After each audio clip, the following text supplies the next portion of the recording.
holding up a mirror here, and the reason is it's like what I really want during this time where the Browns are not playing for several weeks is for Hue Jackson, the coach, to take a look in the mirror. Because one of the things that have happened, especially last year with the Browns coach, is that so many things in a 0-16 season were not his fault. You know, it wasn't his fault that the Browns threw a bunch of interceptions. It wasn't his fault they didn't win a game.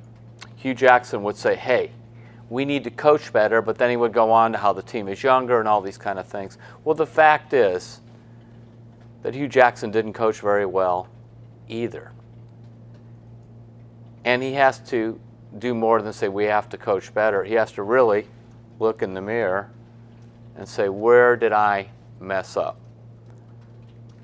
I remember he would talk about throwing the ball all the time, and he would say, well, when you get behind, you got to throw the ball. They would be behind some games only 7 points or possibly even 10. And you have a rookie quarterback firing the ball all over the field, wondering why the interceptions come, basically setting DeShone Kizer up to fail with some very poor play calling. So that means, one, that he has to let Todd Haley, who's brought in to really call the plays, and secondly, he has to realize that his play calling was not all that good, his being Hue Jackson. The other thing about Jackson is this. You have to realize, too, that some of your in-game decisions, because you were so preoccupied, whether with the offense or whatever, the timeouts weren't used correctly. Again, I'm not saying that had Hue Jackson coached great, this 0-16 team would have been 8-8 or even 6-10 or even 4-12. How about 2-14? Could have won a couple of games. I mean, you go back to it. I've been doing some research for a project for down the line. I was looking at the Browns in 1999, their very first year, their expansion year, and their next year, 2000, when they just had, you know, guys from cast-offs from different teams and everything else. Those teams were 5-27. They weren't 1-31.